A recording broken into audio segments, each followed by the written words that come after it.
You're tuned to The Drive on your 24/7 home of the black and gold. Steelers Nation Radio.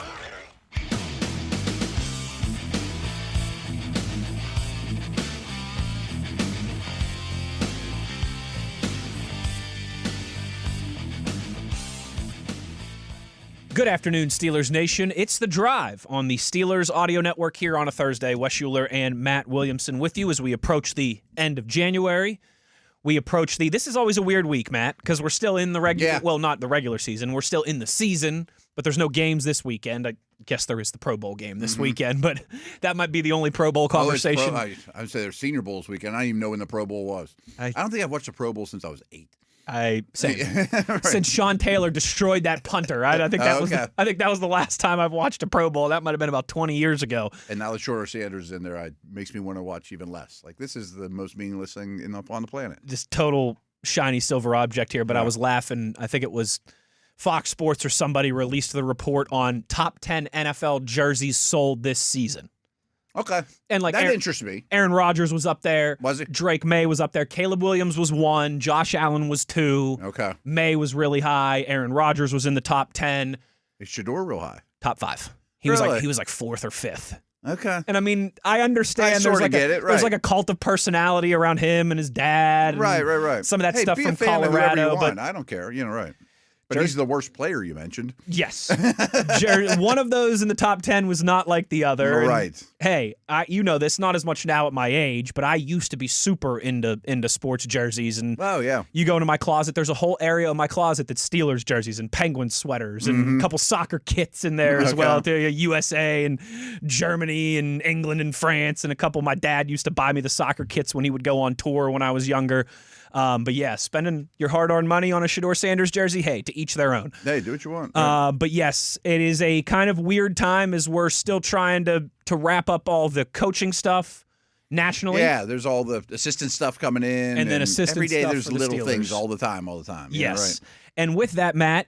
And real quick, you mentioned it is a weird week, because it is a weird week for me, too, because any draft prep I basically do before this week, I kind of look at it as like, nice work, Matt. You did a little extra credit. You don't have to be there yet. We talk quarterbacks or whatever. And I always, every year I tell myself, I'm going to get more dialed in during the season. And it's always really hard to do. But this week is when I immediately feel behind. Like, I start digging into Senior Bowl stuff. I'm like, I know like 7 guys here. And by the kickoff of Senior Bowl, I'll know 75% of the players. Yeah, at least something about few dozen, them. yeah. Yeah. And then after the game, I'll probably know 90% of them that are in the game. And by combine, I'll know all the top dudes, something about them. Not a full picture yet. And then by like the middle of March, end of March, we'll have real opinions on all these guys. Yeah. And, it is a fun process. It's just a change in gears for me this week. It is. Start to say the free agents, that kind of stuff too. It's off season. It's off season, but there's still some stuff going on. You're kind of looking ahead while still trying to put a bow on this thing. And as long as I've done this, I don't remember doing this a year when the Steelers made a coaching change. Oh, by the way, quite different than what we usually have. So here's the latest. Again, I don't know how long we're going to continue to do this. Probably until Mike McCarthy's staff is finalized.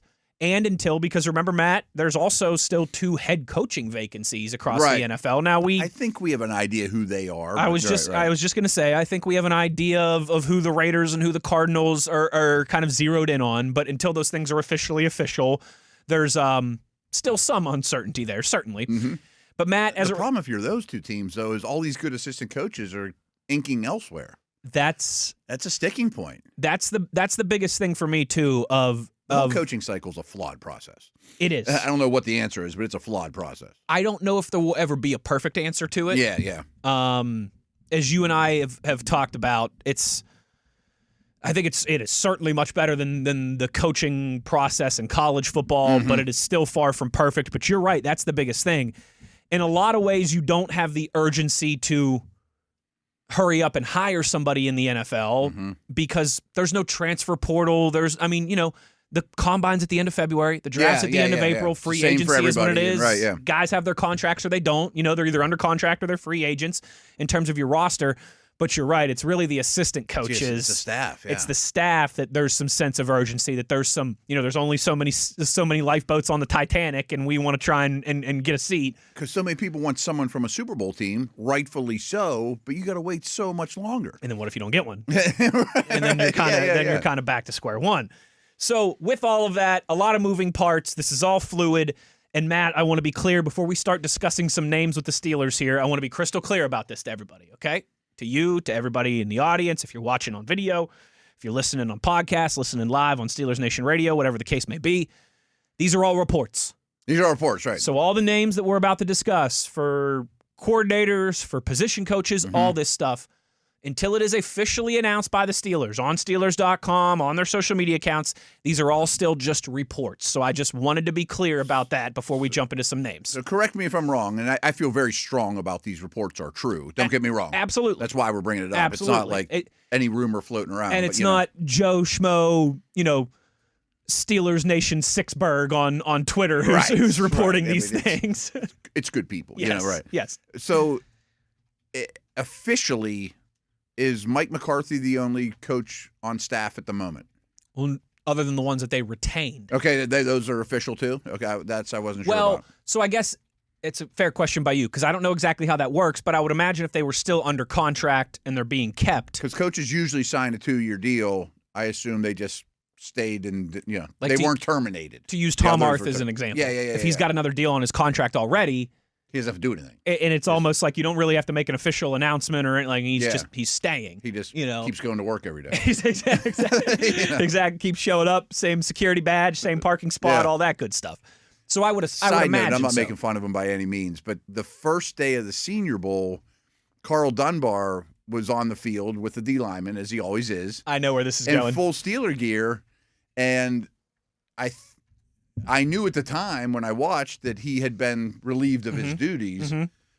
I assume he did too at that point, but he probably only packed Steeler gear. You're exactly what I was thinking. I got nothing else in my suitcase. It's kind of funny. Matt, I think people would be shocked. And there's no shame in getting fired as coaches. I mean, no, absolutely not. The best Belichick got fired. I mean, everyone got fired. Everyone gets it. It's part of the nature of that business.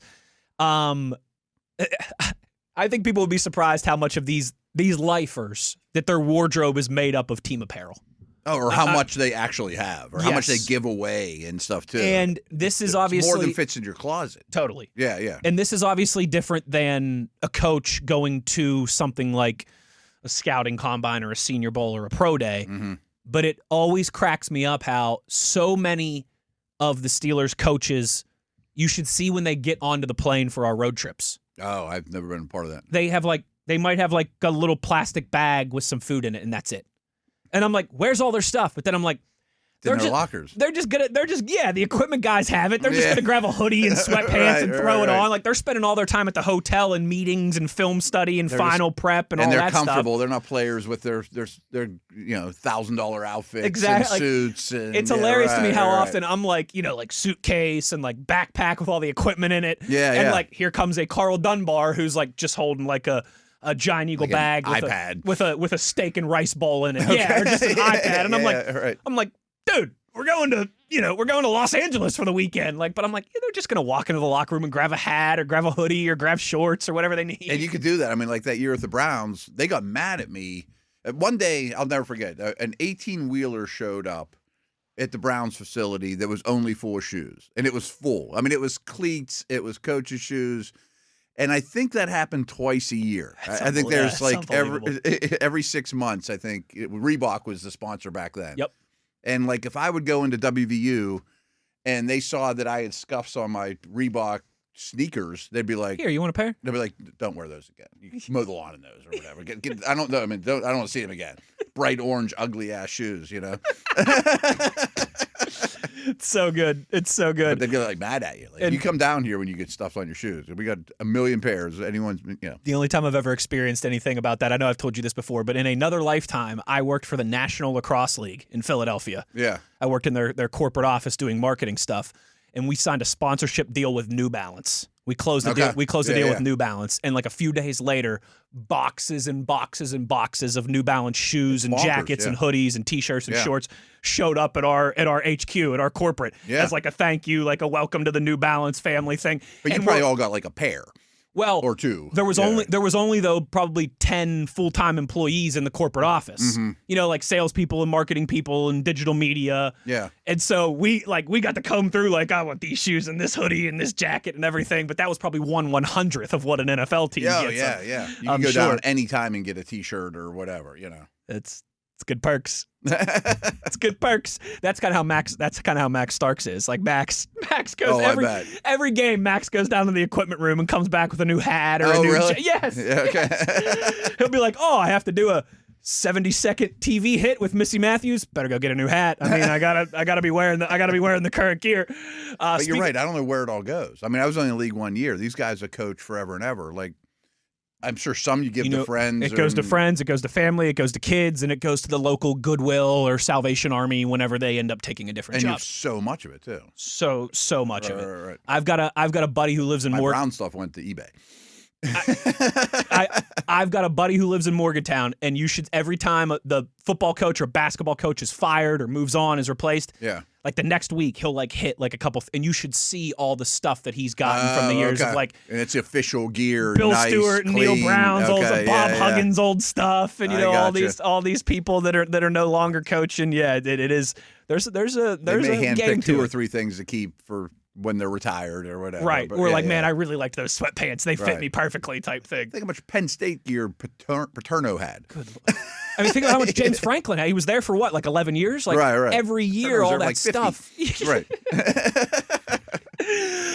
Matt, so here's the latest moving and shaking on the Steelers front, and it's an area that we've been discussing a lot, offensive line and the coaching staff there. I think all but one of these names I can speak pretty intelligently on. I've been digging in since we got around last. That's what I love to hear. According to CBS and plenty of the local Steelers, I'm going to continue to call them ITKs for this process. In the nose, all right? Yes. That means credible, reliable journalists. Jerry Dulac and Mark Cabali. Good people. Right. You know, DeFabo and Saunders and these guys. Again, not guys we know well. Not random, black and gold Sixburg accounts on social media. Halleck or those guys. That the Steelers are centered in on veteran offensive line coach James Campen, who Packers.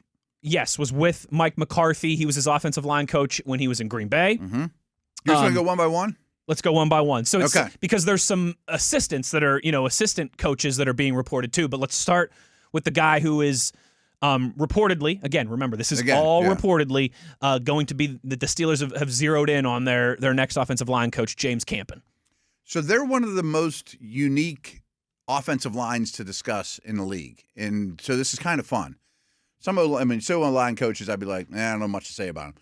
But during his stretch there, much like the Steelers during that time or the Patriots, you're not going to get Joe Alt or Jonathan Ogden. You don't pick, or you're not bad enough.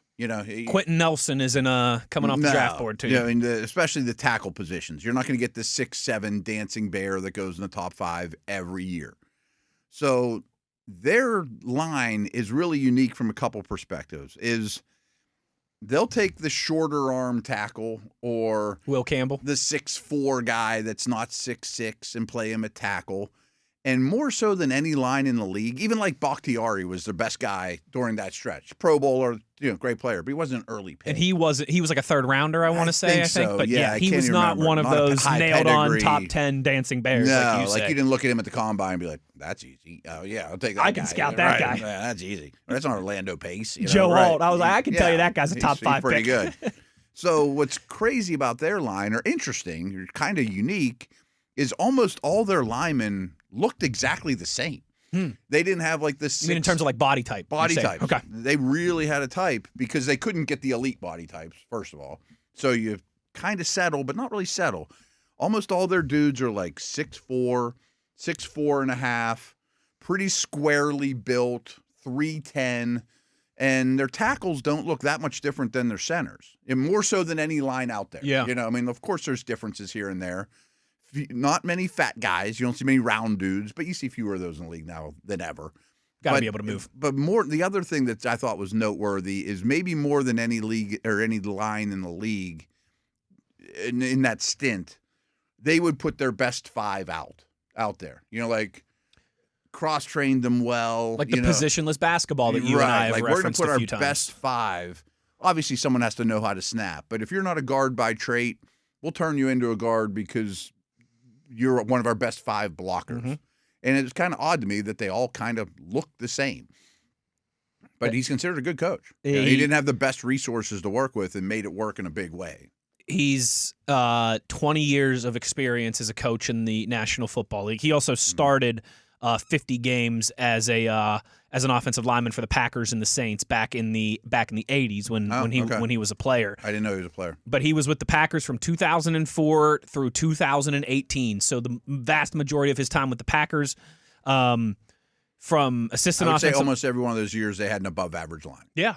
Despite not having a lot of Pro Bowlers. Despite and being a team that, was from that Brett Favre to Aaron Rodgers stretch was contending and drafting in the 20s, always. Most of the time. Playoff team, assistant offensive line coach to offensive line coach to offensive line coach and run game coordinator during, again, his 14 years in Green Bay. And then he was with the Browns for a year, 2019, as the associate head coach and offensive line coach. He was with the Chargers as an O-line coach, the Texans as an O-line coach, and then has been with the Carolina Panthers since 2022.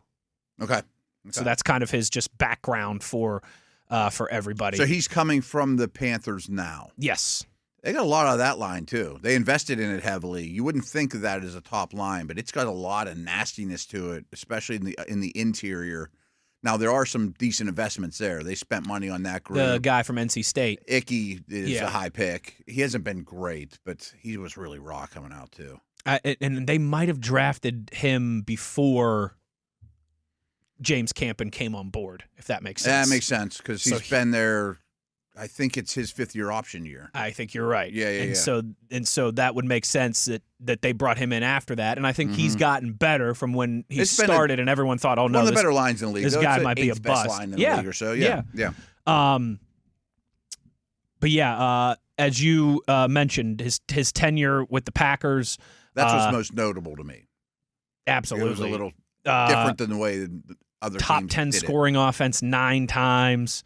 I mean, you all the accolades for Bakatari that you kind of mentioned him and all the All-Pros and what they were able to do Josh with him. Sitton was on that team, was not a high pick. He was a Pro Bowler. Yes. They always had a good center that wasn't a high pick. Right. Yes. So it sounds like the Steelers have found their guy for offensive line coach. Again, all just reports. Nothing is official at this point, but James Campen moving from Charlotte to Pittsburgh. Usually that's the other way around. Usually people move from Pittsburgh down to this kind of weather, down to the Carolinas. But James Campen, it appears, is the one that the Steelers are zeroing in on as the first offensive line coach in the Mike McCarthy era here. We've got some reports about his potential assistants too, Matt. But we're kind of up against it here. We're in that middle range. I want to take a break so that we can, devote the proper time to some other of these names on the other side. We'll do that as we roll along. About 45 minutes from now, we'll talk to Missi Matthews. We'll catch up with her today with all the moving and shaking at the Mike McCarthy press conference and all her thoughts on what's transpired over the last couple days. So plenty to get to as we roll along. Just getting started here on The Drive on this Thursday. Wes Uhler, Matt Williamson, Steelers Nation Radio on the Steelers Audio Network.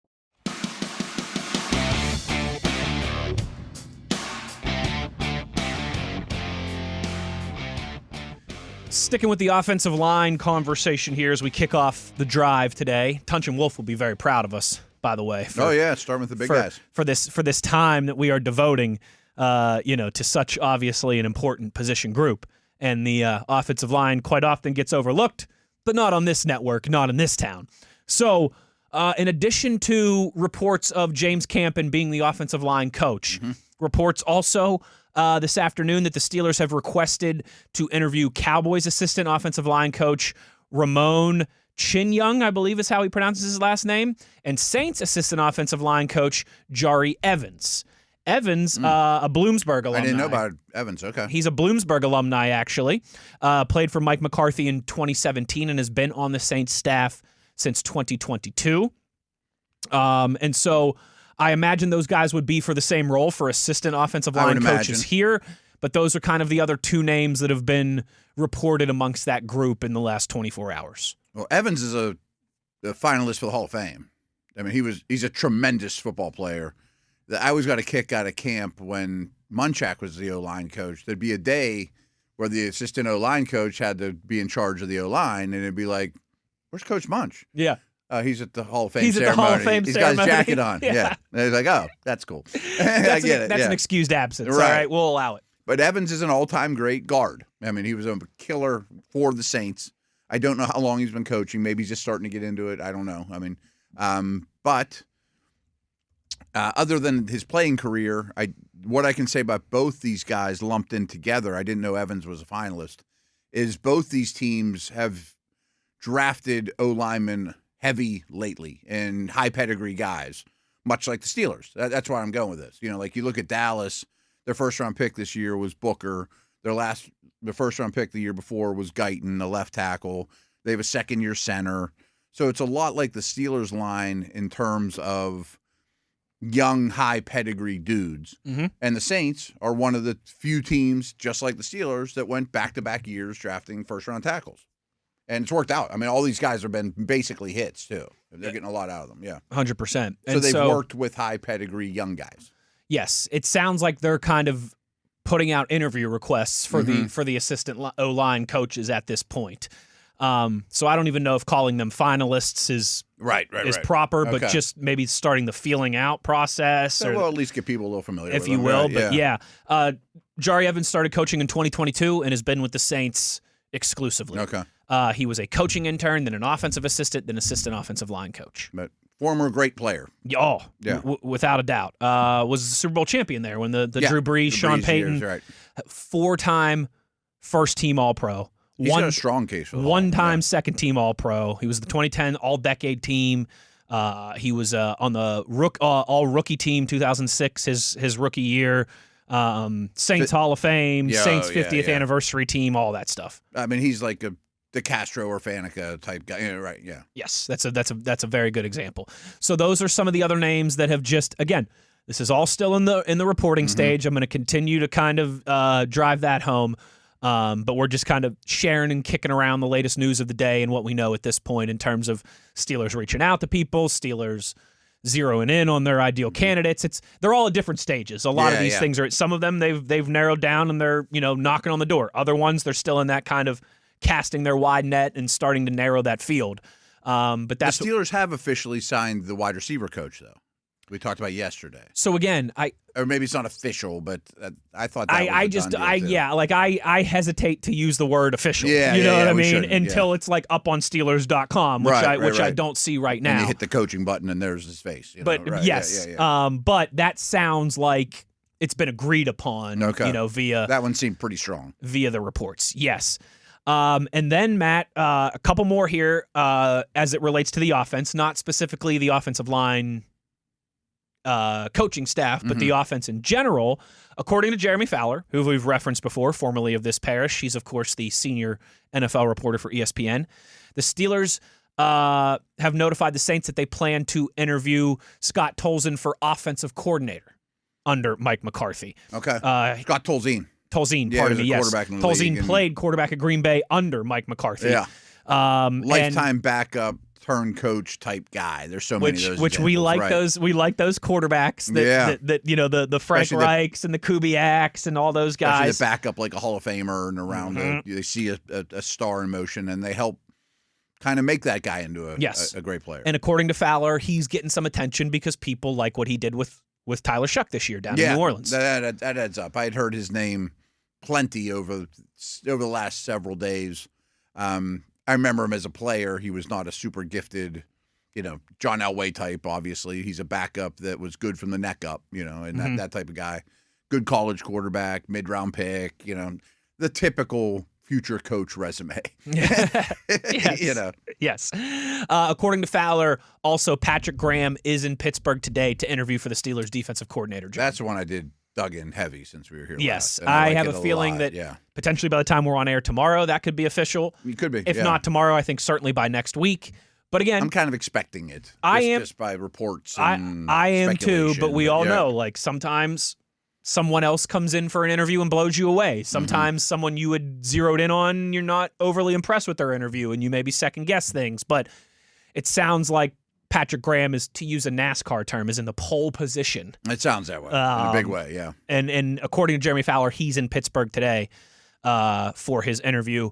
Also sounds like, as you kind of referenced, that the Raiders are dialed in on Clint Kubiak, and that could become official over the weekend. So that's, again, kind of the moving and the shaking in the coaching forefront of what we know at this time. Should we dig into the D coordinator and what he brings? Sure, I think. All that? Yeah, I think now's a good time. Absolutely. I put a lot of tweets out in the last 24 hours. I kind of did a Matt stats on them, just a couple key areas I wanted to see where the Raiders ended up. Sure. I also put out a video and an article that Ted Nguyen, remember we talked about him? He covers the Raiders. I didn't realize he covered the Raiders. He's a big-time film guy for The Athletic, and he's also his team is the Raiders. A lot of these guys. And he did an in-depth article a year ago, before the 2025 season, about all his defensive tendencies, et cetera. And it's really, really good. I mean, it's highly detailed stuff. Now, first off, I think what's obvious, especially this past year, is other than Crosby, I don't know how many of their players would even start for the Steelers on defense. I think it's the worst talented defense in the league. To me, that stuff matters. Context matters. And he has consistently got more than what his talent gave him. It's, Matt, there's a reason why everyone has been fawning over Curt Cignetti these last 2 years, right? Yeah. Because he's doing it at Indiana. Yes. Not Ohio State or Alabama or Texas or Georgia. Right. Like, your environment matters. Yes, in a big way. So he's made a respectable defense in Vegas. I mean, immediately you'd be like, Vegas is the worst team in the league. Why are you going fishing there? Yeah.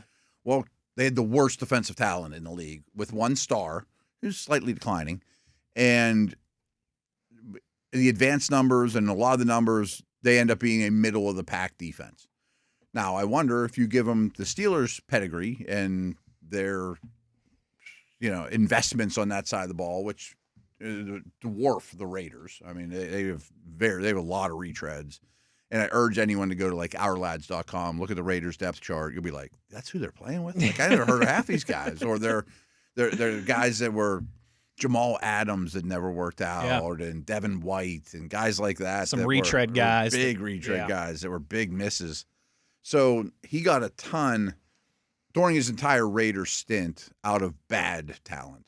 And again, I have a lot of tweets here that show a lot of this stuff that really will make you a lot fonder of the guy. But he played at Yale. He's no dummy. He's a D lineman at Yale. Spent a lot of time with Belichick in New England. Mm-hmm. And it's funny to me, like, we'll see all these defensive coordinators hired around the league. And I guarantee 9 out of 10 of them will come to the podium the first time. Yes, I'd like to be really multiple on defense, and I don't want to be fixed to one scheme. And then by like week 6, they're fixed to one scheme because they fall into ruts. This guy is the epitome of that. I mean, he is, I think we mentioned yesterday, he is scheme agnostic to no end. I mean, they played. That's my, real quick, other than Wikipedia scouting, I think that's my favorite off-season term for you so far. Like, they played almost all zone this year. Because their corners are junk. I mean, they're junk. Paint the barn red. Yes. I mean, he really is adaptive as a defensive coordinator that I can remember since Belichick. And I mean that year to year, week to week. In a good way. Game plan to game plan, 3-4, 4-3, simulated pressures, man zone. He is not married to anything. And a couple of the interviews I've seen with him, that's the first thing he brings up. He's proud of that. He's like, I truly am not married to a scheme or something. You can win playing a lot of different defense this year. They had played with a lot of heavy boxes this year, but they didn't allow hardly any. They were great with the explosive play rate allowed, despite not having any good dudes. I'll pull up my timeline. I got it here for you. Yeah. So Raiders defense second in rush stuff rate as well as second in yards per contact in terms stuff rate in terms of the run game. Is 0 or negatives. At the line of scrimmage or behind. Yeah. And what was the other one? It was that second in yards before contact per running back run. And they don't have big-time run stuffers. No. I mean, like, their D tackles are more run stuffers than penetrators, but still they were a problem to run against, especially at the point of attack. Second lowest sub-package defensive usage in the NFL, 42% of the time. Which is weird, because I think it was the year before they led the league in playing nickel. Okay. So, again, he's just not married to it. Their defensive back stinks, so he didn't put anything on the field. So they were in their base a ton because that's all he had, you know? We need Italian food this weekend. We need French cuisine next weekend. Yes. We're going Mexican south of the border sometime next month. This guy opens the fridge and there's moldy fruit and bread that's I don't know if I can, and he makes a suitable meal out of it. It's not gourmet, but I mean, yeah. You referenced the high zone because of necessity. Third lowest percentage of man coverage amongst their secondary in the NFL last year. Under 15% of the time, just 14.6% of the time. Playing it safe, don't allow explosives, and stuff the run. That was their only hope. And speaking of explosives, if you listen to Matt and I since July, yeah, I think if you've listened to a lot of Steelers shows, you need more of them on offense. You need to give up less of them on defense. That's something we talked about at nauseum. It's a big problem for the Steelers. From the Jets game, from Jump Street, from week one, that was something we talked about. Only the Vikings had a lower explosive play rate. Let me say that again. I'm getting a little too excited. I'm reading this too fast. Some of these tweets will really turn people on to Coach Graham. Only the Vikings had a lower explosive play rate allowed on defense than the Raiders last year. Just 4.3% of plays for the Raiders defense were classified as explosive. Remember, that's a run of 10 or more yards, a pass of 20 or more yards. Yeah, exactly. And that's what the league's really, it's a massive theme in the league right now. I don't know if I've ever had this conversation with you before. When looking for coaches, I want one of two things. I'm trying to think of what a good example is. I want the guy that takes a good team and comes in and starts winning. Like I want again, I don't even know what the right example is off the top of my head, but I think you're looking for a guy who has proven excellence if he could take a group and lead them to the promised land. Like Parcells was that guy. Exactly. As soon as he walked in the door, they were good. Exactly right. Exactly right. Yeah. Or I want somebody that has proven that they can squeeze every last ounce of juice out of where they've been. Again, it gets back to if Cignetti was doing what he was doing at Ohio State or Georgia, everybody in the country wouldn't be fawning over him. Right. It's because he's doing it at Indiana. Or I want the Kirby Smart coach at Georgia who, goes Saban, who goes 32 and 2 over 2 years and wins back-to-back national championships. Right. Now, that doesn't mean Cignetti's a better coach than Saban. Sure. But it's harder. Yes. The standards are lower, but but in terms of which path is easier to win the national title, it's Saban. Obviously. 100%. Yeah. And so this guy has proven that in a less than ideal situation, he can still get you some results. That's something I'm interested in. Like a guy like that, I am willing to, hey, you've had success over there with a bear cupboard. Why don't you come over here where we've got some future Hall of Famers and some All-Pros, and we've got guys like Derek Harmon and Joey Porter Jr. and Nick Herbig who are on the rise. Like I'm that's a flyer I'm willing to take. Yes. I mean, now what happens when you give them good ingredients, when you give them good players? Like, I forget what the example I used on a different podcast yesterday when I was talking about them was, I thought the Raiders had D- talent and got a C+ defense. I think the Steelers have B to B+ talent and got a C+ defense. So if you could give him, him B+ talent, and he can give you an A- defense, now we're cooking. Now we are cooking. Exactly. That's now the we're plan talking. Here. Right. And that I think is what they're looking at when they identify him as. And he gives a lot more schematic potentially. advantages. You'll see a lot more modern stuff, simulated pressures and twisted stuff. I mean, a lot. I don't know how much time we have. Probably not a ton. But here's one thing people will get a kick out of. They treated Max Crosby a lot like the Steelers used to treat Troy Polamalu, where this is the play call, but you're so good at what you do. You've got some freelance capabilities. Yeah. The other 10 will make up for you. There's times where we're just going to – the play call is max. You just do whatever you feel like doing. And I threw it out on Twitter. Like, I wonder if they'll do that with Watt. You know, like there's no way that everyone's going to line up in the same spot like they do now. There's no way. I'll tell you that. Watt may still always end up going against the right tackle, but that would be by his choice.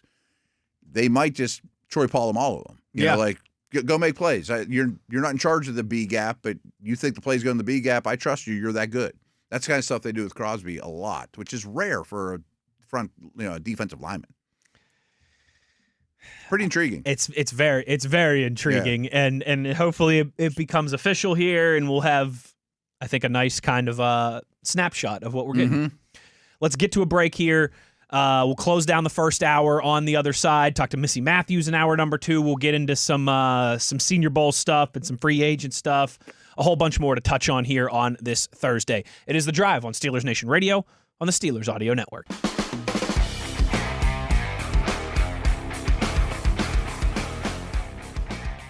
Closing down the first hour of The Drive here, and we have a shorter segment before we get to our friend Missi Matthews to kick off hour number 2. And Matt, something kind of caught my eye here that I want to discuss with you. All right. As we will continue to bob and weave between coaching and staffing news, Senior Bowl stuff, free agency stuff, draft stuff. It's it's hodgepodge season here on the program. The Athletic just posted a 2026 mock draft. Oh, okay. For the first round. Is it Dane? Nick Baumgartner and Scott Docterman. Okay. Who I think are two of the other like up-and-comers. Up-and-comer guys, yes. So not Dane, because I don't think Dane would have done this. I wouldn't think he'd do it mid-Senior Bowl. No, and when you see where I'm going with this, so I'm looking through it, and, Fernando Mendoza, Arvell Reese, and what you expect. I think Reese at 2 is going to become pretty chalk, too. Yeah. And if you're the Jets, it feels like that's a easy. Fine. I mean, like that to me feels like a very low bust potential. Yes. 22nd overall, they have Caden Proctor, the Bama tackle, offensive tackle, going to the Steelers. Really? That would shock me. Yeah, that would shock me. I mean, I know the uncertainty around Broderick Jones and all that, but I can't. When you've invested so much into that position, when you have what you have at that position, I would be very surprised if the Steelers went, and I like Proctor. I do. I think there's a lot to work with him. But I would be shocked if they have 5 wide receivers going in the first round, 2 after the Steelers pick. I can't imagine them going offensive tackle in a situation like that. I can't either. The more I've dug into the draft, there looks like there's going to be a lot of tackles, as usual, going in the first round. It looks like there's a wealth of wide receivers. I think wide receivers, by far, the bigger need. Tackles are worth more. I get that. And rarely are you going to have me saying don't take a tackle. You know what I mean? Absolutely. You could take Proctor. He could be your left guard right now, and then he's your left tackle a year from now, too. So that's why I've said several times I am absolutely taking an offensive lineman in this draft and probably 2, and they're non-center onlys. Sometimes there's center onlys out there. I don't want any of those. Yeah. But, we got our Zach Frazier. We're good. Yeah. I mean, Spencer Anderson can get me out of a game if he's, whatever. Absolutely. Or, maybe a guard that has played center. Fine. But guard/tackle. I'd love to get a pure tackle, and I'd love to get something else. Maybe one with those top 100 picks that we've talked about, and another on day 3. 4th round or 5th round or something, too. But I can't see it being round 1 unless free agency goes a lot differently unless the makeup of the roster changes a ton between now and round 1. Which it could. They signed 2 substantial wide receivers in free agency. And then you're like, and then you'll take a receiver in the 3rd round too. Like, okay. Or, sure.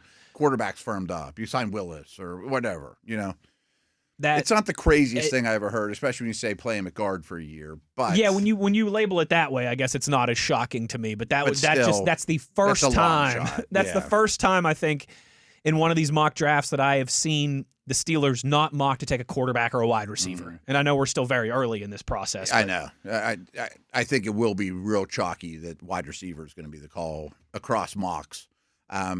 Now, if you don't sign Pierre or Samuel, that could be a first-round corner, and it looks like a pretty good corner draft too. It wouldn't blow me away. It would be almost at the offensive tackle level. Could it be a big, powerful defensive tackle? If things are shaping up at other positions and you're like, boy, this guy's a difference maker, maybe. But I'm with you. That would startle me.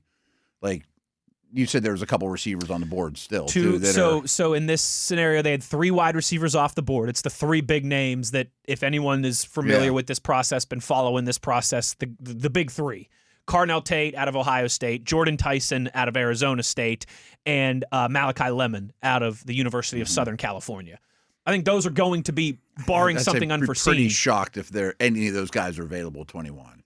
Lemon maybe. As a Lemon, I've seen it but times. They've got all 3 of those guys going in the top 13, so not even really close to 21. Yeah. It wasn't even. But then after the Steelers, Denzel Boston, who's the wide receiver from Washington. He's in every first round. I like him. And then KC Concepcion, who is the Texas A&M guy, who didn't have a crazy productive year for a team that was in the top 5 all year and didn't lose, or I guess lost 2 games at the very end of the season to Texas and then in the playoff to Miami. But I think he's got a crazy athletic skill set and he's going to test like crazy. He's going to be one of those. Yes. Yeah. He will be one of the, I think, at the end of February, early March, when everyone's writing their combine winners and losers articles, he'll be one of the winners on. He's going to test really well. I would bet he's a first-round pick from what I know about him right now. I think both of those guys. I do too. Yeah. Are first-round picks, and I would be. There could be 6 or 7 when it's all said and done too. I'd be interested, I think, in one of those guys before I would go with an offensive lineman. But to your point too, if there's a guy there that they think is so valuable in terms of their big board and all that stuff, we know how that works. Man, they don't have Jeremiah Love going until pick 18 in this mock, and I realize he's a running back, but man, he might be the best pick. He might be the best player in the draft. Might be the best player in the draft. Yeah. So this is still very early doors in terms of this whole conversation, but that just kind of caught my eye, and I thought, since we have a shorter segment here, we just would bring it up to you. But yeah, Mendoza 1, Arvell Reese 2, Francis Mailaga, the tackle from Miami 3, Carnell Tate. Seen a lot of tackles at 3 and 4. Carnell Tate 4. Okay. Jordan Tyson 5, which, my goodness, if you paired Jordan Tyson with Neighbors, whew, the Giants would be cooking. Yeah, now you're talking. Spencer Fanu, the Utah tackle, 6 to the Browns. David Bailey, the Texas Tech edge, 7 to the Commanders. Caleb Downs, who we've talked a ton about, 8. Reuben Bain Jr., the Miami edge rusher, 9 to the Chiefs.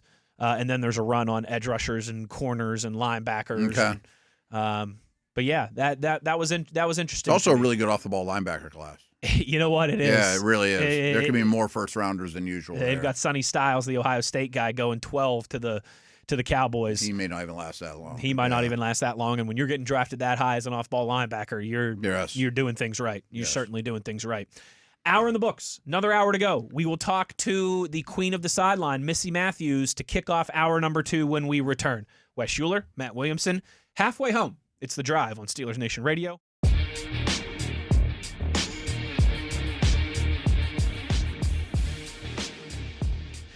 Good evening, Steeler Nation. How we doing? Well, that's good. Us too. It is hour number 2 of The Drive here on your 24/7 home of the black and gold. Into the phone lines we go to catch up with the queen of the sideline, Missi Matthews, Steelers sideline reporter here on this Thursday. Missi normally joins us on Fridays, but was kind enough to call an audible and join us today. Thank you for being light on your feet, as always, Missi, and for taking the time. And hey, it's been a pretty quiet week or so since we last spoke to you. Nothing's happened. Not much going on. So let's kind of start in chronological order here. Steelers hire Mike McCarthy over the weekend. Saturday, the news and everything, the reports, and over the weekend, and then Tuesday, the press conference becoming official. I know you were down there at the press conference. Just what was kind of your first reaction when this news became official? I was slightly, surprised how quickly the process came together. Not that I thought, it was going to take until the combine or right before. But I do feel like the Steelers did what they said they were going to do, specifically what Art Rooney II said he was going to do, was cast a wide net. not go in saying, okay, this is what has been successful in our last 3 coaches when we hired them. And clearly this is not the same, prototypical mold of how they have done things in the past. But I do think when you look now at the candidates that were out there for various head coaching jobs that were open, you kind of start to see almost a pattern in a way. And a lot of guys interviewed for multiple jobs and whatnot. I think even, Mike McDaniel going to be an offensive coordinator in LA. And I just think, when you really sit back and look at Mike McCarthy's resume, what he's been able to do, I jokingly say this, but also mean it, like to work in Dallas under Jerry Jones, I cannot imagine is an easy thing, specifically as a head coach, a prominent person like that. Before you are even speaking to your team in the locker room or to the media, he's having, a media scrum out in the hallway. And to be able to have winning seasons there, I think says a lot. And you look back at the quarterback history of guys that he has worked with, guys he has developed. I think even just the little things that Aaron Rodgers would say about Mike McCarthy or, his Pittsburgh connections throughout the season last year. And then I think he won over a lot of people in the press conference, which I know Art said, to Bob Labriola, like, we're not interested in winning the initial press conference. Like, it's when we play games. But I think just seeing how much it meant to him it clearly makes you buy in. Like, there's no way this guy is taking this opportunity lightly whatsoever. And I think he was very emotional, but evident and like ready to go and get to work. And, there's a lot of changes. The staff has to be built. And I think, he jumped right in. It was, exciting for a moment, but then, the real work starts to begin. So, Missi, I don't know if you agree, but there's 2 things that absolutely stand out above all else, trying to get through the eyes of Mr. Rooney of why he would make this decision compared to the other candidates. And number 1 is kind of what you mentioned, identifying and developing the next quarterback. And number 2 is why we'll be competitive now, not bottoming out the arch, the march for Arch or any of that nonsense. Do you think that's very much in? And do you see it the same way? For sure. But I do think, they did a number of virtual interviews, clearly. I mean, why would you not? COVID has given us one good thing, and that's the ability to connect in a more personal way than just a phone call, unless it's FaceTime, Zoom, Teams, whatever. But I think the fact that they talked to so many guys and they brought 3 in person and felt that good about it, means that it was a perfect fit in terms of what they felt they needed. And I agree, it is not going to hurt to have somebody that is an offensive mind who has a history with quarterbacks, when that has been a major topic every offseason since Ben Roethlisberger retired. And then, like you said, you still have so many great players. You heard from, Mr. Rooney in that press conference the day after Coach Tomlin stepped down. He doesn't view the tanking method as a way to do things or not trying hard enough to be good. It's, I think the quote was something along the lines of like, why would you waste a year of your life, not giving it your all to try to obtain the goal you want? And I think when you look at this hire, it makes perfect sense. No, it certainly does. And that is, I think everyone was surprised that it wasn't the Steelers' typical young, up-and-coming, 30-something ascending defensive mind. It was someone who's a decade older than Mike Tomlin and is on the offensive side of the football. We've joked about this at West, like it's their typical, like they do this all the time. Yeah. Every 5 years they go get a young guy. And, every couple of years, it's every few decades they do. It's like they're every week swiping on a dating app or something here, swiping left or right.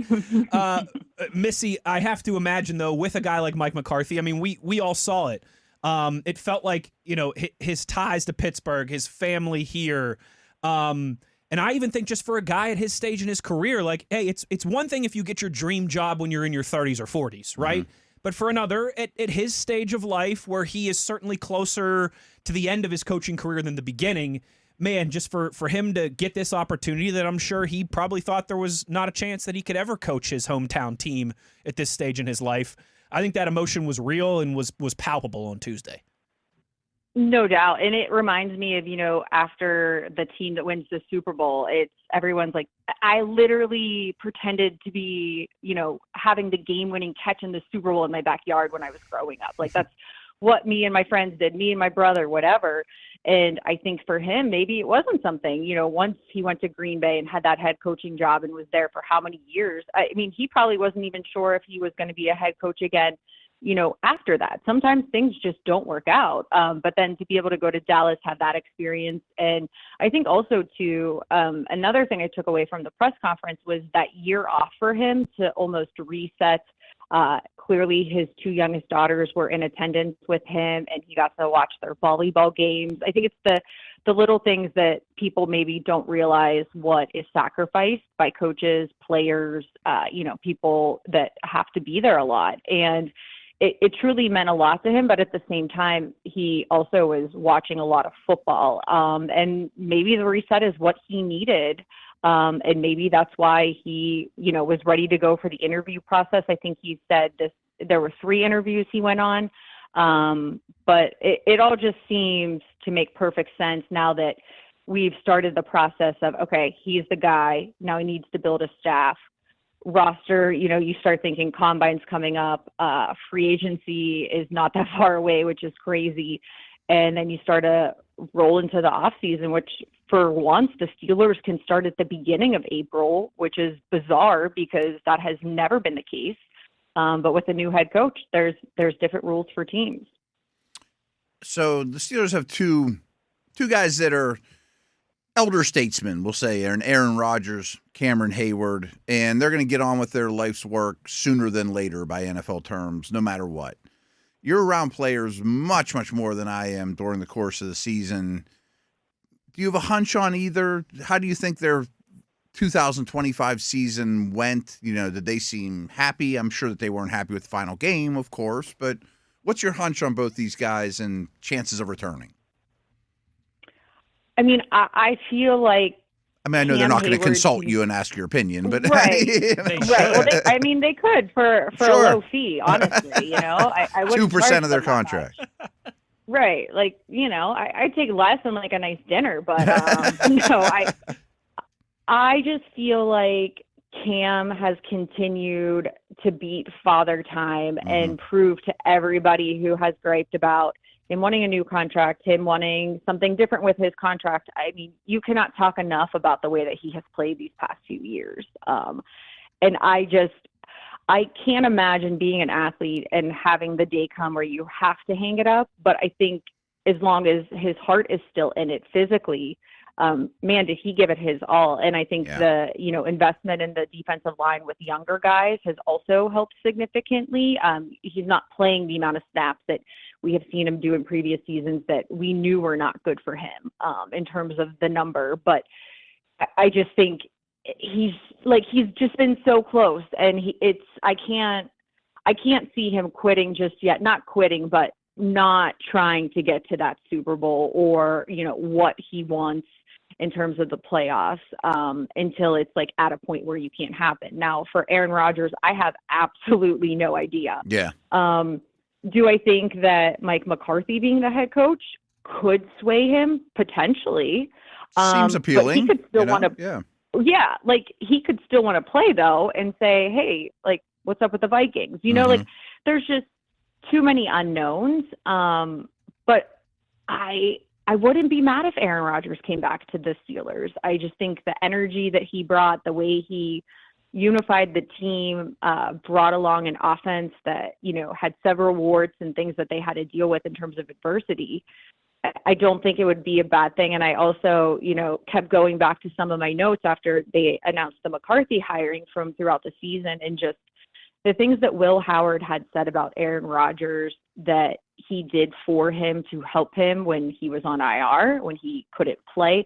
I mean, missing that whole preseason, that is something he was looking forward to the entire time. And I just think that it's not a bad thing to have him around, in terms of trying to build, not resetting, but it has to be a new culture. This is going to be a completely new, coaching staff, basically, from what it sounds like. There's just going to be so many changes that it can't be the same old. But I do agree with what Mr. Rooney said in his press conference. Like, and Aaron said it only a million times. He came to Pittsburgh because of Mike Tomlin. Mm-hmm.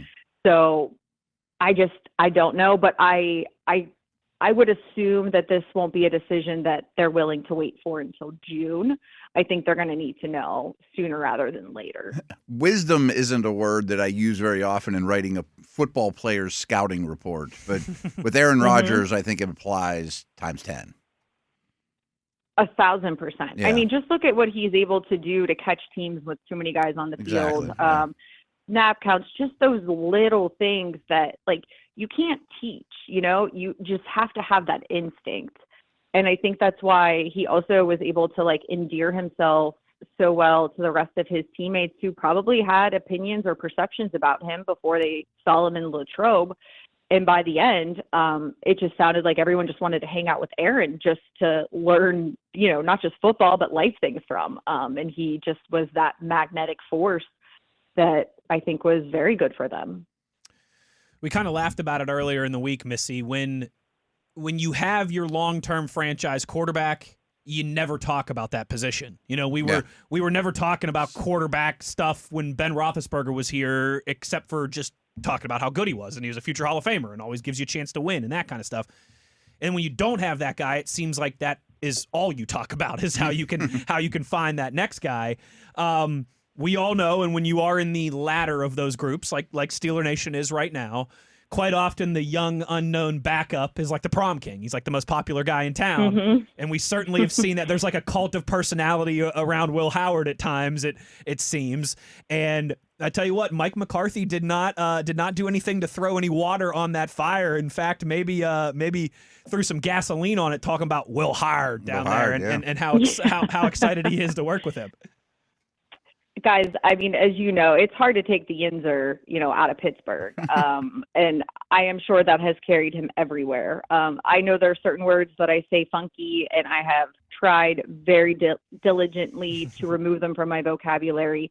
It's just impossible when you grow up in Pittsburgh. And that's just how you speak. But it is crazy, you go all the way back through the different starting quarterbacks.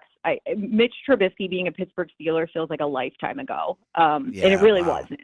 Yeah. But that's crazy to me.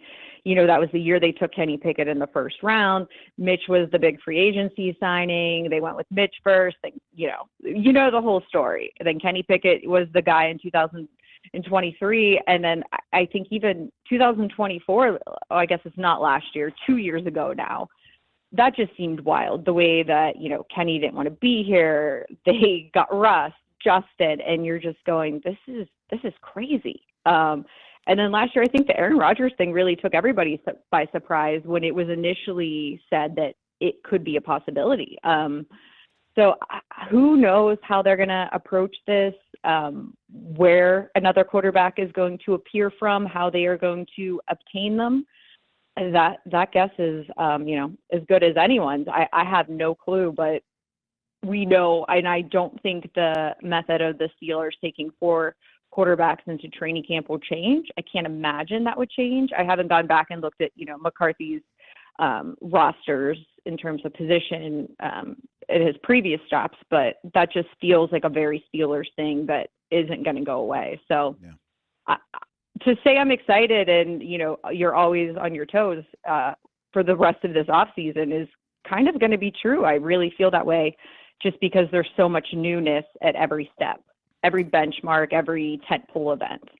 So last thing I got for you, Caleb Johnson, Roman Wilson, recent offensive third-round picks, hasn't clicked. Their career looks a little murky at the moment. I'm betting they're excited about a new coaching staff to give them at least a new eyeballs on them. Do you think they can resurrect their career? I don't think their story's written, but it's not going great.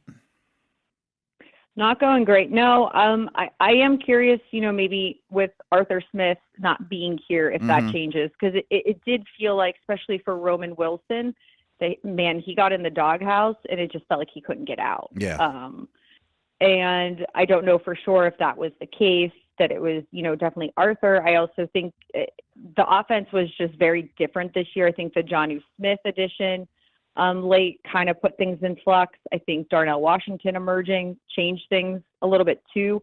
But we all still were kind of scratching our head like, all right, when, DK suspended, Calvin Austin's hurt, like, where's Roman Wilson? What has he not done to earn a chance? Or where's 88? Like, do we remember that guy? Like, he's pretty good at catching the football and, using the middle of the field. Like, why are we not using him? So I don't know if that all has something to do with it. Caleb Johnson, a little less sure. Maybe it is just kind of, hey, you're that rookie guy. But, man, Matt, I remember how excited you were, Pursuta was, everybody, when the Steelers drafted him, just thinking what he could do in a Steelers uniform. So hopefully, as you said, the change of the coaching staff, if that helps either of them, I think that's great for everybody. The queen of the sideline, Missi Matthews, kind enough to lend us some of her time here on a Thursday. Missy, great stuff, as always. Thank you. And if you are chasing the boys around a hockey rink somewhere this weekend, stay warm out there. I'm the queen of virtual school right now, but yes, their butts are going to be skating out back before they go to hockey practice. People need energy out. So. I am not looking forward to those virtual schooling days that are coming down the line for me in just a few years. I thought I was done with school. All right, I don't want to have to go back. Come on. No, it's horrible. It's horrible. Thanks, Missy. Take care. We'll talk to you soon. Okay, bye guys. There she goes. Great stuff as always from Missi Matthews. Yeah, I can't. Ooh. Well, you did that with your kids during COVID, didn't you? The virtual learning stuff? What's perspective I was about to lend, though, is my senior in high school, virtual day. You ain't doing nothing. It's party central the night before. Yes. I can tell you that, yeah. I understand if it's something like this, weather-wise, where you have to go virtual for a few days. I get it. Yeah. It's kind of a state of emergency, sort of, kind of. But if it's just a one-day thing, like, can we just give these kids snow days? Can we give them the day off? Yeah. I mean, let them go. Chalking it up. Let them go be a kid and play out in the snow and sleep in and stay up late. And, my daughter was ticked. She actually had to go behind a computer screen anyways. No, I don't think they learned anything during COVID. But my daughter was ticked. She actually had to go to the high school today. She's like, I got to get in the car and go and actually be in school. Did you give her back in my day, I had to go and hop uphill both ways in the snow, one shoe? Doesn't want to hear it. That's what Lebo guys walked, man. I know. Heck yeah. You guys are crazy. Tough hood. I mean, I went to Mars, so we took a rocket ship to school, obviously, so a little different there, too. There's my bad joke of the day. Matt, a lot of change in the AFC North so far this offseason. A lot. 3 of the 4 franchises have new head coaches. Let's do a little bit of a primer, an offseason preview for the teams in the AFC North as we continue to have a hodgepodge Thursday here on the program. We'll do that when we return. Uhler, Williamson, it's The Drive on Steelers Nation Radio on the Steelers Audio Network.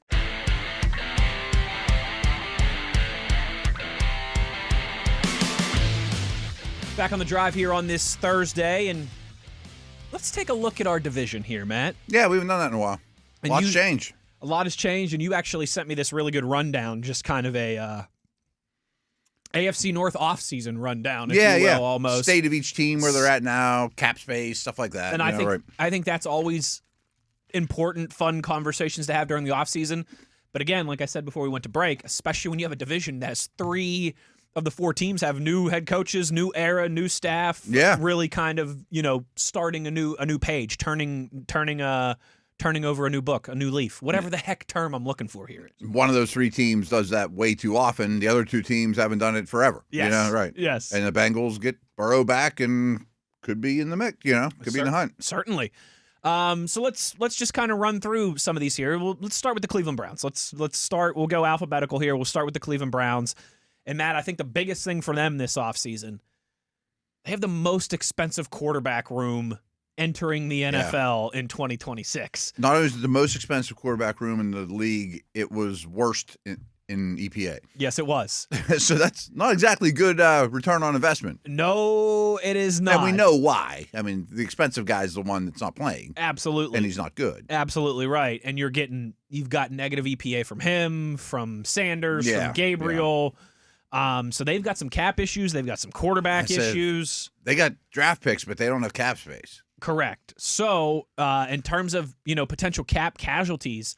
Oh, side note on them. Since we got together, Schwartz has said, sayonara. Sayonara. See you later. Get me out of my contract. He's under contract, so they got to let him go.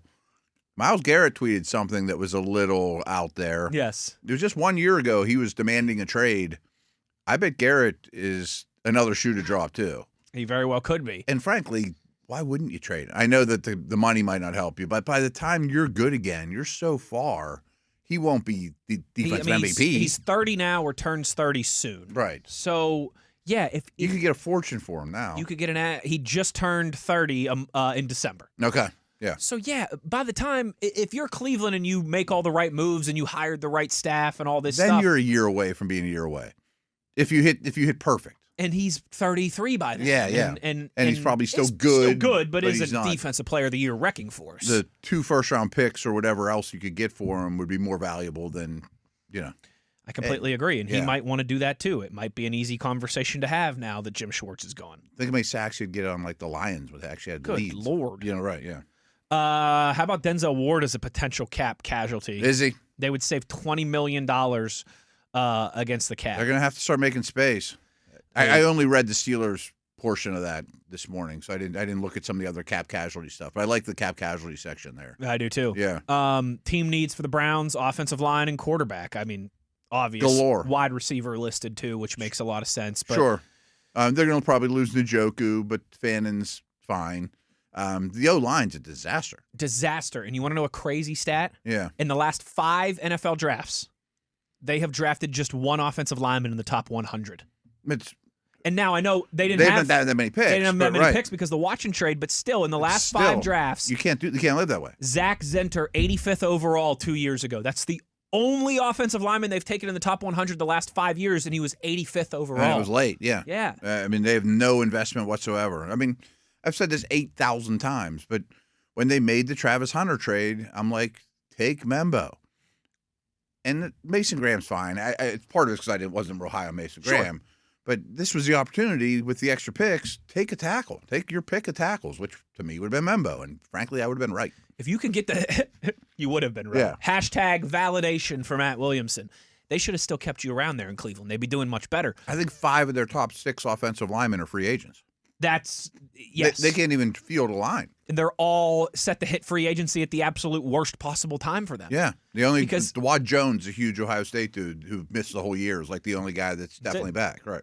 And when you're a new coach, new coaching staff with a new organization, if you were to list the things that you would like to inherit, I think a franchise quarterback would be number one. Yeah. If you can do the Mike Lamar and Allen. Yes, or like the Mike Tomlin and here's Ben Roethlisberger in his 4th or 5th season or whatever it was type thing.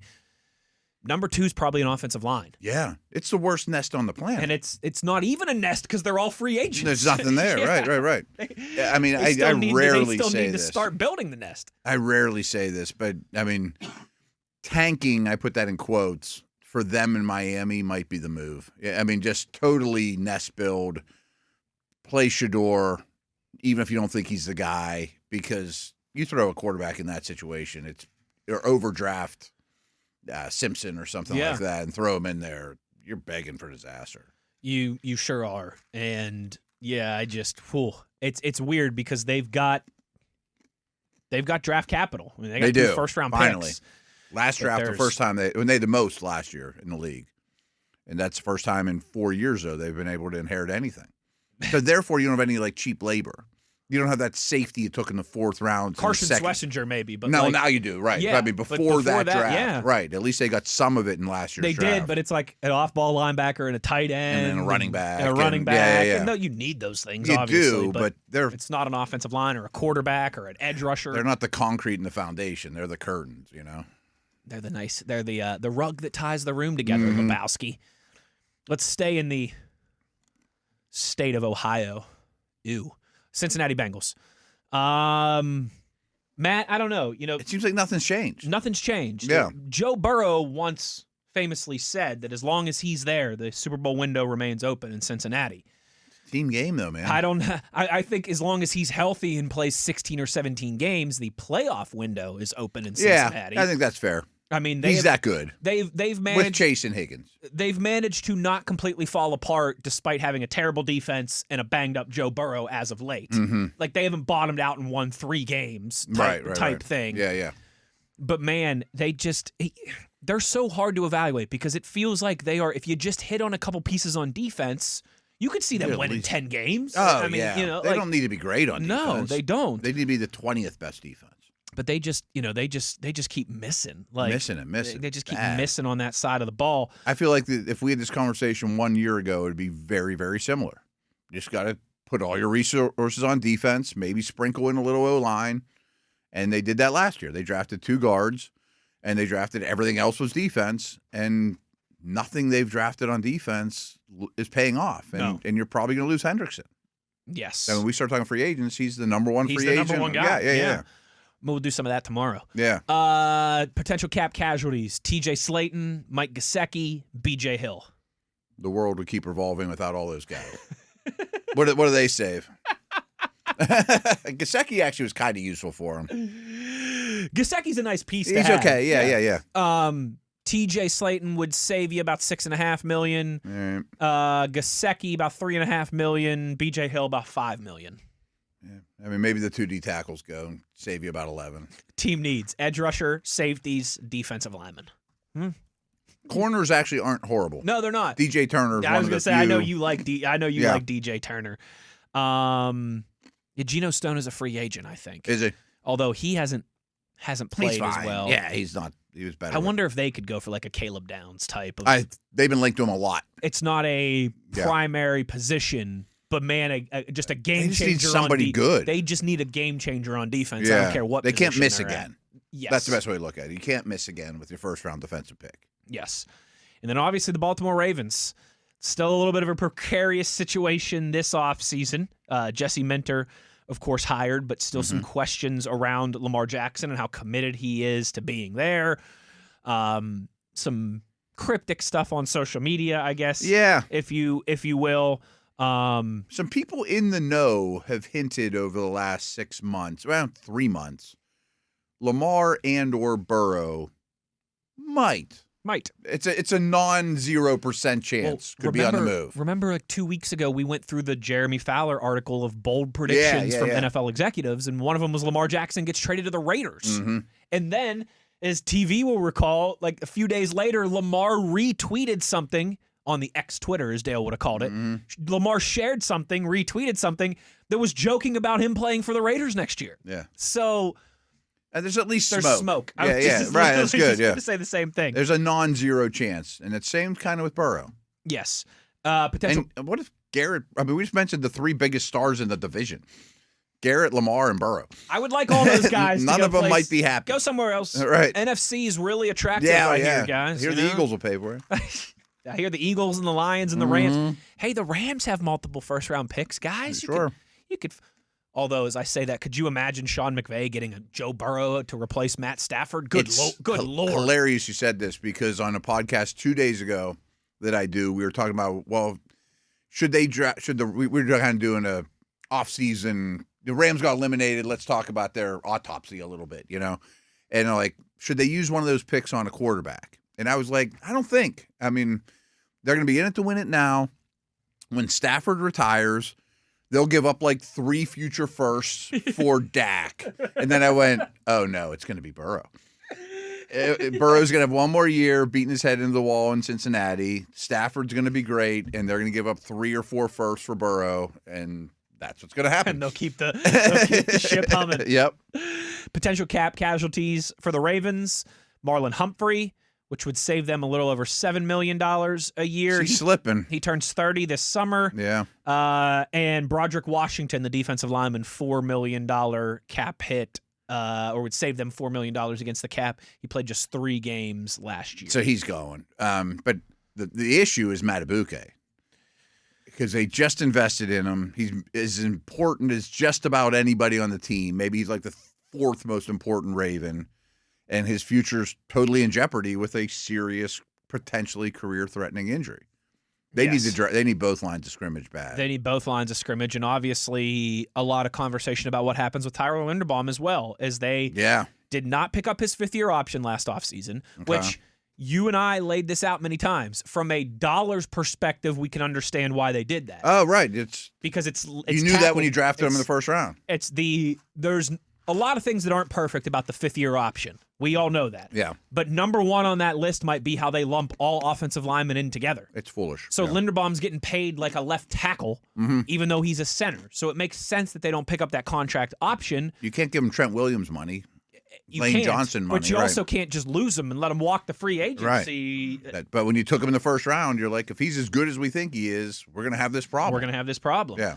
And I remember. And the franchise tag's the same way. If you slap the franchise on him, it's big money. O-line money. Yeah. And if you're him, you're like, why would I take a discount? You know, of course, I'd love to hit the open market. All these parameters are in place to pay me. Yeah. Or I'd love to hit the open market and go to the highest bidder. I mean, he's already been linked to like the Chargers. You know. Can we get him into the NFC? I would say the Giants with Harbaugh. All these great centers in the AFC. Can we get him in the NFC? One of the Harbaughs could easily scoop him up and pay him anything he wanted. You just get him to the NFC, you know? Your boy Zach. That's exactly right. Can start getting the roses. Frazier's the better player. That he deserves. I like it when you tell me that. That's one of my favorite things that you tell me. It'll be very interesting to see what happens with Linderbaum.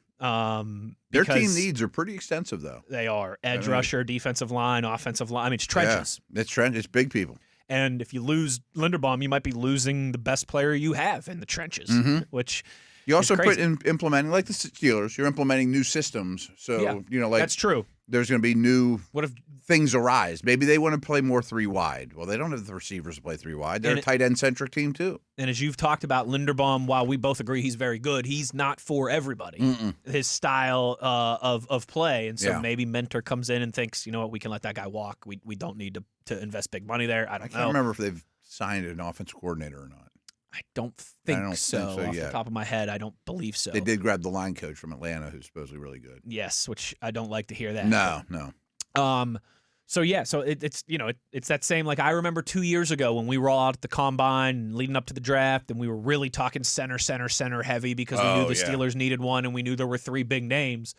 I remember having those conversations with you and Dale of like, if you could get one of these guys in the second round, that's the best scenario. Yeah. Because it pays off. Like the Bucs took Graham Barton in the first round that year. And they love him. But they might be having the same conversation a year from now. Whereas, Jackson Kansas Powers, City got Creed Humphrey. Second round. Right. Jackson Powers Johnson. And I know it's been back and forth and weird with him and the Raiders, but second round. Zach Frazier, second round. Mm-hmm. That's when they start to go. That's the same with guards. That's the sweet spot for interior offensive linemen.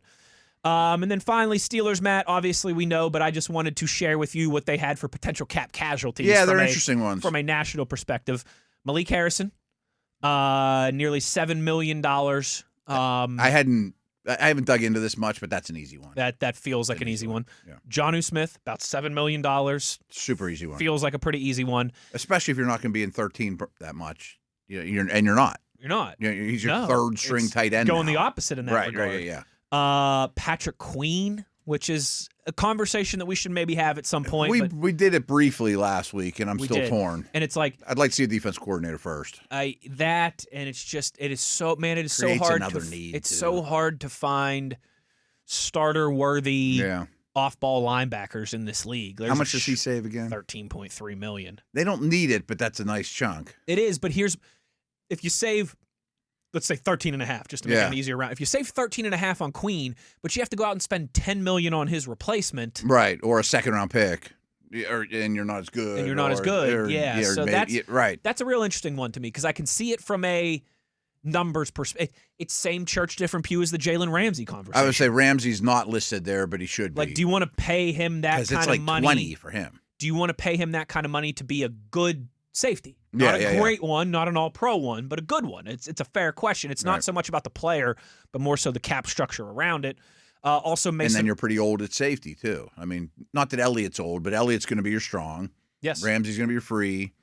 There's no one else waiting around that the third-round pick that could be ready to step up, Mason Rudolph could save you $3 million against the cap. I hadn't thought of that one, but that's one you wait till, like, late in the process. You bring him to Latrobe. I was just going to say, you wait till you head even back. even if you draft Nussmeier and if it's Yeah. Rodgers, Nussmeier, and the two that are here. Absolutely. Yeah. And then you might be able Brandon to even Echols. trade him. Brandon Echols. Yeah, I don't think he should be on there. I don't either because it's $3 million for his value and what he can bring to you for $3 million. He's also good on teams. Yes. Yeah. He has value. Mason Rudolph is an interesting one because, like you said, what if you get to the end of you get to the middle of August and camp concludes, and some teams' backup quarterback picks up a season-ending injury in a preseason they will. game, which they will. Yeah. And someone says, we'll give you a 5th or a 6th-round pick for Mason Rudolph. Whatever, right. Yeah. And the key to me then is, do you feel at that point we might be like, Will Howard's a really good 2? Yeah, sure. I'm not saying Will Howard's the next Purdy. I'm just saying if he's a really good 2. Or just we're comfortable going into this season with I can live with that. Right. Then you might even cut Rudolph, save the money, let alone trade him. It's not that much of a savings, though. Right, yeah. In the grand scheme of things, $3 million in the NFL salary for a cap quarterback isn't nothing. Much. Right. Team needs quarterback, wide receiver, safety. I like safety is a sneaky one, depending on what happens with Ramsey. One of those 3rd-round picks might be a safety that can run. Starts his career out on special teams, big nickel. Wouldn't hate that. Something like that. Wouldn't hate that. Reminder for people too: both Duggar and Chuck Clark are free agents. Yes. So the cupboard's pretty bare. Yes, you are at least going to need to add somewhere. Yes, somebody's going to be added. I mean, they could bring one of those back, but even if you brought one of them back, you're still old at safety. Yes, I think a youth movement there. Killebrew comes back, but he's not really a safety; he's a special team. I think that's one of those areas that you definitely. I think you draft definitely one. Looked at yes, Yeah. yes. And the more I think through it, it might be the most likely defensive position to get drafted. I mean, I think it's going to be a heavy offensive draft for the Steelers. I agree. Without question. Agree. But they'll probably draft a safety. I mean, I would. Like before day 3. Or it could be a. Maybe 4th round, but I mean, not to wait till like 6th, 7th round special team. Not Carson wait till Brunner pick type guy. 188 or something like that. Somebody that might be a future starter. There's a little outline, a little primer, a little preview of the offseason decisions and things coming down the line for teams across the AFC North. Let's take our last break. We'll close this thing down on the other side. Wes Uhler, Matt Williamson. It's The Drive on Steelers Nation Radio on the Steelers Audio Network.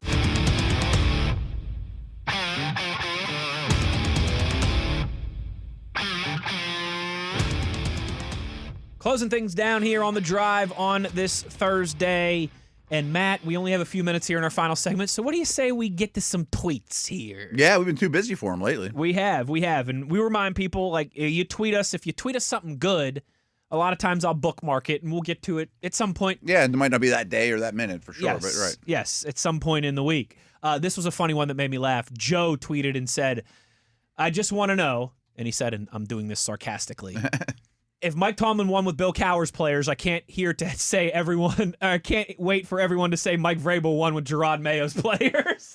Yeah, I mean, doesn't everybody win with somebody else's players?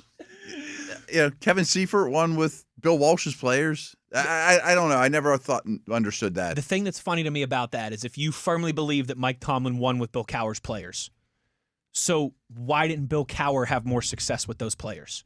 Like the year before. Right. Or the year after when they went 8-8 or whatever it was. Like, That's how this works. Mike Tomlin took that group to 2 Super Bowls and Bill Cowher took them to 1. So why did, what I mean? I don't know that.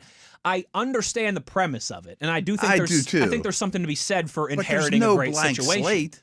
But you don't take over a roster with nobody on it. Correct. And also, Mike Tomlin right out of the chute with Lawrence Timmons and LaMar Woodley, those two were pretty key players on that defense when they were winning Super Bowl 43 against Arizona down there. Like if the Bills or Ravens win the Super Bowl next year, that's something that the previous coach couldn't quite do with Lamar and Allen. Are you going to be like, well, that was what the old guys got, players? Well, he took them where he wanted, I guess that only counts when the previous coach won a Super Bowl. I guess. Because no one's saying Mike Vrabel's winning with Gerard Mayo's players. But Pittsburgh fans make it sound like it's unique that Tomlin took over a roster with players on it. Yeah. They all whoever replaces Andy Reid is going to win with Andy Reid's players. Exactly, right. Let's see here. A couple more before we get out of here. Steel Curtain tweets and says, whatever the Steelers do this offseason, they have to keep Nick Herbig. I agree with that.